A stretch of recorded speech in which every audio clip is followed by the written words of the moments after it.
오늘도 새벽을 깨워 하나님 앞으로 나온 우리 모든 성도님들을 환영합니다. 이 시간 사도신경으로 우리의 신앙을 고백하겠습니다. 전능하사 천지를 만드신 하나님 아버지를 내가 믿사오며 그 외아들 우리 주 예수 그리스도를 믿사오니 이는 성령으로 잉태하사 동정녀 마리아에게 나시고 본디오 빌라도에게 고난을 받으사 십자가에 못 박혀 죽으시고 장사한 지 사흘 만에 죽은 자 가운데서 다시 살아나시며 하늘에 오르사 전능하신 하나님 우편에 앉아 계시다가 저리로서 산자와 죽은 자를 심판하러 오시리라. 성령을 믿사오며 거룩한 공회와 성도가 서로 교통하는 것과 죄를 사하여 주시는 것과 몸이 다시 사는 것과 영원히 사는 것을 믿사옵나이다. 아멘. 이 시간 함께 찬송가 342장 함께 찬양하도록 하겠습니다.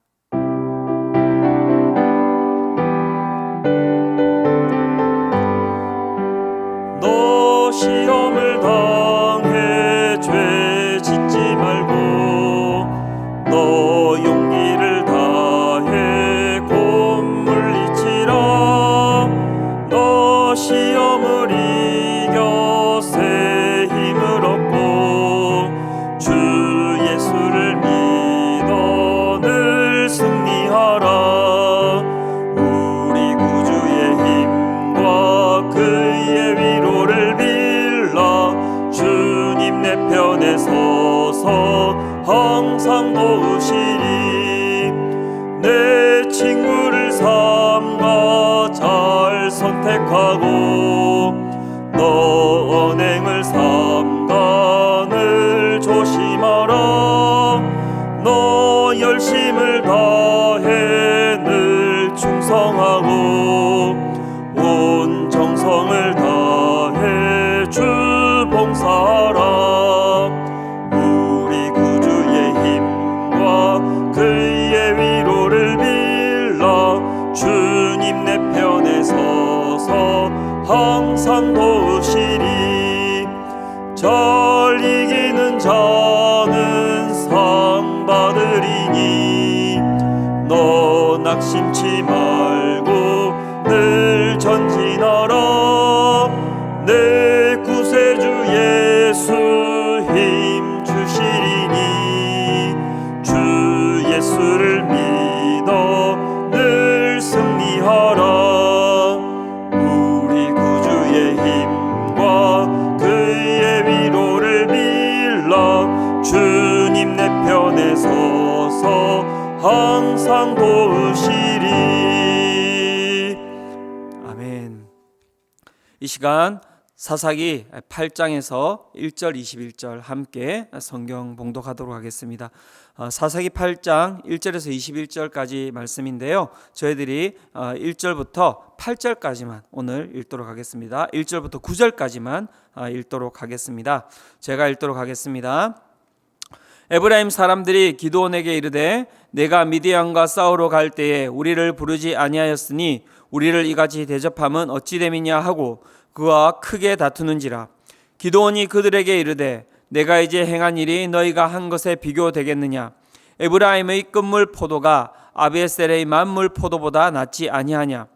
하나님이 미디안의 방백 오렙과 스앱을 너희 손에 넘겨주셨으니 내가 한 일이 어찌 능히 너희가 한 것에 비교되겠느냐 하니라. 기드온이 이 말을 하매 그때에 그들의 노여움이 풀리니라. 기드온과 그와 함께 한 자 300명이 요단강에 이르러 건너고 비록 피곤하나 추격하며 그가 숫곳 사람들에게 이르되 나를 따르는 백성이 피곤하니 청하건대 그들에게 떡덩이를 주라. 나는 미디안의 왕들인 세바와 살문나의 뒤를 추격하고 있노라 하니 숫곳의 방백들이 이르되 세바와 살문나의 손이 지금 내 손에 있다는 거냐. 어찌 우리가 내 군대에게 떡을 주겠느냐 하는지라. 기드온이 이르되 그러면 여호와께서 세바와 살문나를 내 손에 넘겨주신 후에 내가 들과 시와 찔레로 너희 살을 찢으리라 하고 거기서 분엘로 올라가서 그들에게도 그같이 구한즉 분엘 사람들의 대답도 숫곳 사람들의 대답과 같은지라. 기드온이 또 분엘 사람들에게 말하여 이르되 내가 평안히 돌아올 때에 이 망대를 헐리라 하니라. 아멘. 사사기 21장 25절은 이렇게 이야기합니다. 그때에 이스라엘의 왕이 없으므로 사람이 각기 자기의 소견에 오른 대로 행하였더라. 그때에 이스라엘의 왕이 없으므로 사람이 각기 자기의 소견에 오른 대로 행하였더라. 이 구절은 사사기의 주제입니다. 사사기의 주제이기도 하지만 신앙에 있어서 우리가 가장 경계하며 기억해야 할 구절이기도 합니다. 왜입니까? 신앙의 본질은 나의 소견을 죽이고 내 삶 가운데 하나님께서 왕이심을 드러내는 것이기 때문입니다. 오늘 우리가 읽은 본문은 기드온과 이스라엘이 어떻게 왕이신 하나님을 버리고 자기의 소견에 옳은 대로 행하는지를 보여주고 있습니다. 이 말씀을 통해서 우리의 소견에 옳은 대로 살아가는 삶을 발견하고 그 삶에서 돌이키는 새벽이 되시기를 축원합니다. 먼저 자신의 공로를 주장하는 삶입니다. 하나님의 말씀대로 300명만 남은 이스라엘 군사들은 칼이 아닌 항아리와 횃불과 나팔로 전쟁에 임하고 여호와께서 그 온 진영에서 미디안군이 서로를 칼로 치게 하심으로 큰 승리를 얻게 됩니다.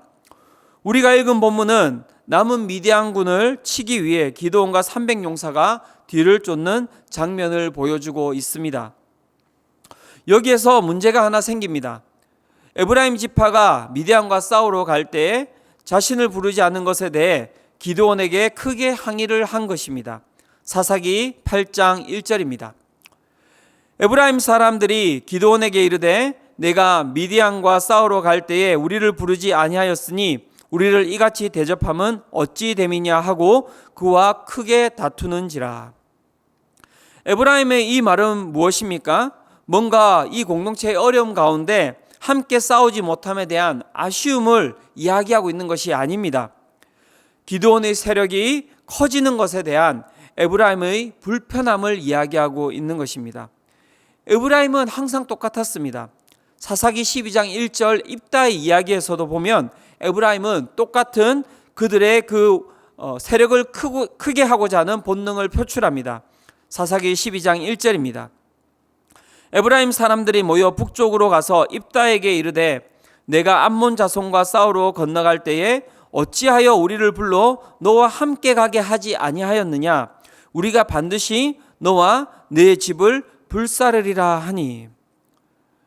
자신의 지분과 주도권에 대해 한 부분이 줄어드는 것에 대해서 불편함과 두려움을 표하고 있는 것이 바로 에브라임의 모습이라 할 수 있습니다.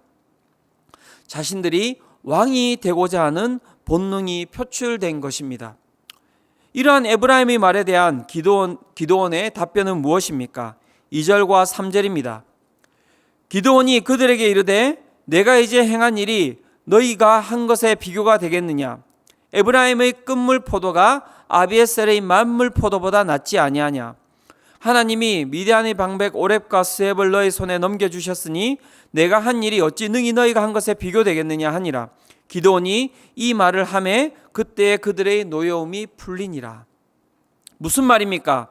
300명으로 13만 5천 명을 쳐낸 이 엄청난 일, 만물, 자신이 한 만물 포도보다 다 앞에 도망치는 오렙과 스웹을 죽인 그 에브라임의 끝물 포도가 더 대단하다고 그 에브라임 사람들을 추켜 세워주고 있는 것입니다. 하나님께서 너희 손에 넘겨주셨다라는 표현을 기드온이 하고 있지만 그것은 그저 이 위기를 넘기고자 하는 그의 상투적인 표현일 뿐이었습니다. 사랑하는 성도 여러분, 이 전쟁에서 도대체 기드온과 에브라임이 한 게 무엇입니까? 기드온이 13만 5천 명을 없앴습니까? 에브라임이 13만 5천 명을 없앴습니까? 그 어떤 것도 그들이 한 일이 없습니다. 그런데 그들이 지금 무엇을 주장하고 누구를 치켜 세워주고 있는 것입니까? 이 전쟁에서 모든 것을 하신 분은 오직 여호와 한 분뿐이십니다. 오직 여호와 한 분만이 이 전쟁에서 높임을 받으셔야 하는 것입니다. 하지만 그들은 여호와 하나님을 높이는 것이 아니라 자신이 이 전쟁에서 무엇보다도 많은 공을 세웠다라는 것을 표하기 위해서 서로가 서로의 공로를 주장하고 있는 것뿐입니다. 우리의 삶 가운데 이 부분을 돌이켜 보았으면 좋겠습니다. 우리의 삶은 어떠합니까? 우리의 삶은 하나님께서 왕이 되지 않으시면 그저 한낱 연약한 인간이 서로가 왕이 되기 위해서 싸우는 싸움일 뿐입니다. 우리의 삶 가운데 하나님께서 왕이 되고 계십니까? 하나님께서 왕이 되시지 않으시고 내가 왕이 되기 위하여서 싸움을 싸우고 있지는 않습니까? 평생 온갖 수고를 다하며 복음을 전하였던 바울은 이렇게 고백을 합니다. 고린도전서 15장 10절입니다. 그러나 내가 나된 것은 하나님의 은혜로 된 것이니 내게 주신 그의 은혜가 헛되지 아니하여 내가 모든 사도보다 더 많이 수고하였으나 내가 한 것이 아니요 오직 나와 함께 하신 하나님의 은혜로라. 바울이 고백하고 있는 이 고백이 오늘 우리가 이 새벽에 해야 할 고백이 아닙니까? 우리의 삶을 돌이켜봐야 됩니다.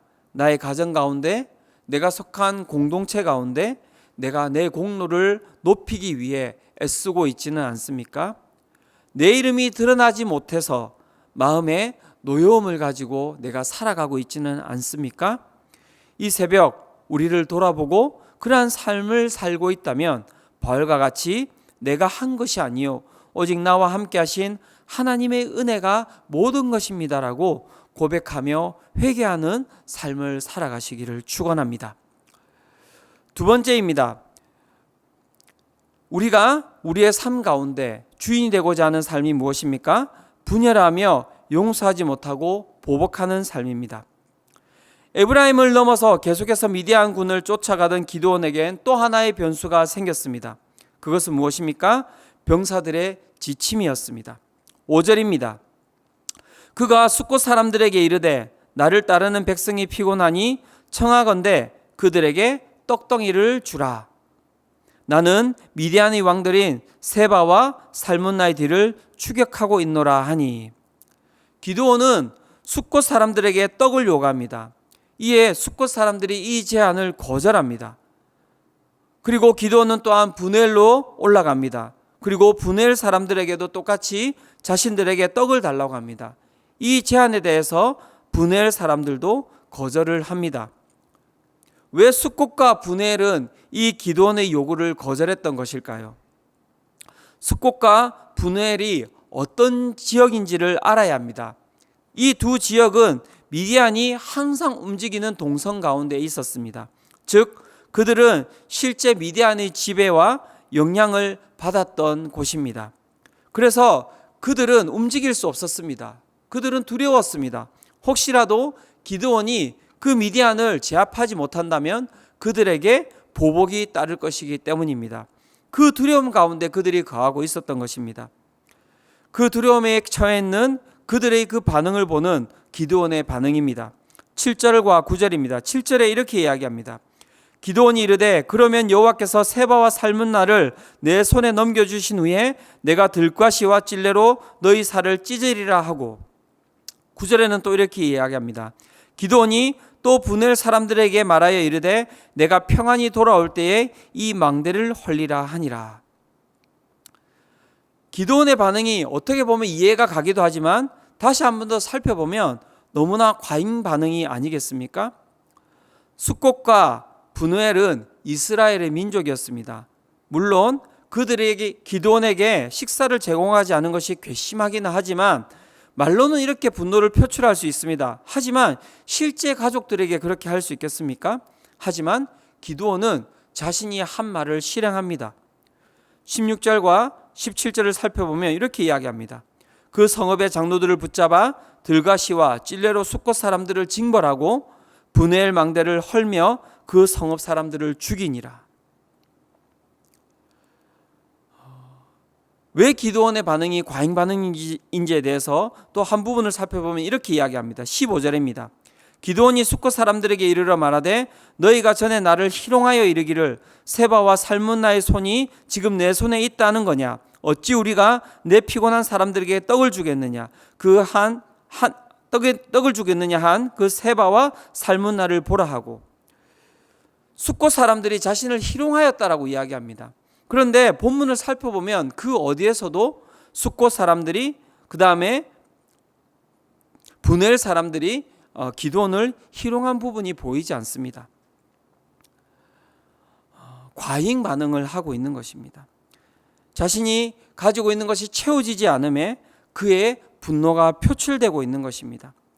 야고보서 1장 20절은 이렇게 이야기합니다.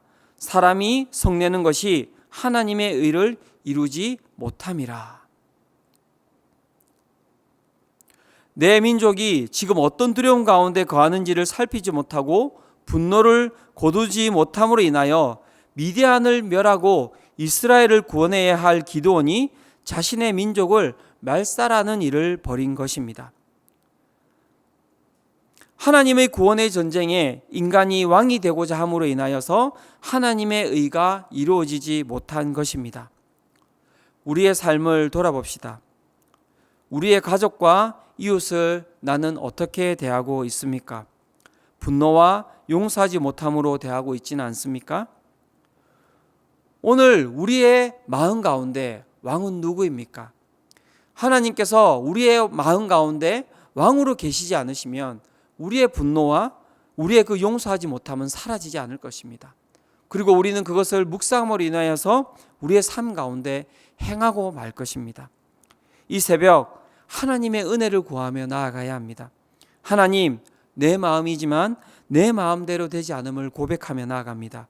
이 시간 내 마음 가운데 왕으로 자정하여 주셔서 용서와 은혜를 부어 주시옵소서. 이것이 이 새벽 하나님께서 우리를 부르신 이유이십니다. 결론을 맺겠습니다. 오늘 우리의 삶의 주인은 누구입니까? 왕은 누구이십니까? 내 삶의 왕의 자리에 하나님을 왕으로 모시지 않을 때 우리는 왕이 되기 위해서 끊임없이 싸울 수밖에 없습니다. 내 삶 가운데 용서하지 못하고 분노하고 있는 가족과 이웃이 있습니까? 그 생각을 끊어야 합니다. 인간의 생각은 결국 행위로 이어지기 때문입니다. 이 새벽 주님만을 왕으로 모시고 주님의 은혜를 구하며 나아가는 우리 성도님들이 되시기를 축원합니다. 하나님께서 그렇게 나아갈 때 우리 모든 성도님들에게 은혜와 능력을 더하시기를 축원합니다. 이 시간 함께 기도하겠습니다. 하나님, 내 삶 가운데 주인이 누구입니까? 내 삶 가운데 왕이 누구입니까? 오늘도 내 삶 가운데 내가 왕이 되기 위하여서 끊임없이 싸우고 있지는 않습니까? 하나님, 이 시간 그러한 삶을 살고 있다면 그 삶에서 돌이키게 하여 주시옵소서. 또한 내 삶을 돌아보았을 때 하나님, 내 삶 가운데 용서함이 분노와 용서함 없는 삶을 살아가고 있지는 않습니까? 주님, 정말 내 마음이지만 내 마음을 내 마음대로 할 수 없음을 이 시간 고백하며 나아갑니다. 주님께서 왕이 되어 주셔서 내 삶 가운데 있는 분노와 내 삶 가운데 용서하지 못하는 그 마음들을 내려놓게 하여 주시옵소서. 이 시간 주님께서 왕이 되어 주셔서 우리의 삶 가운데 하나님의 은혜를 더하실 줄 믿사오며 이 모든 것 예수 그리스도의 이름으로 기도드렸습니다. 아멘. 이 시간 함께 세 가지 기도 제목을 가지고 함께 나아가도록 하겠습니다. 첫 번째 기도 제목입니다. 우리의 모든 삶이 주님의 은혜로 주어진 것임을 기억하며 나의 공로를 주장하는 삶이 아닌 하나님만을 높이며 나아가는 하루가 되게 하여 주시옵소서. 두 번째 기도 제목입니다. 나의 가치관으로 용서하지 못하고 있는 형제자매 또는 이웃이 있다면 그 사람을 바라보며 내 분노를 키우는 것이 아니라 나를 용서하신 하나님을 바라보며 내 분노를 하나님 앞에서 내려놓게 하여 주시옵소서. 세 번째 기도 제목입니다. 내일이 수능입니다. 내일 수능을 치르는 모든 수험생에게 영적인 또 육체적인 평안과 쉼을 허락하여 주셔서 최선을 다해 시험에 임하게 하여 주시옵소서. 이렇게 우리 이 새벽 세 가지 기도 제목을 가지고 하나님 앞으로 나아가도록 하겠습니다. 함께 기도하겠습니다.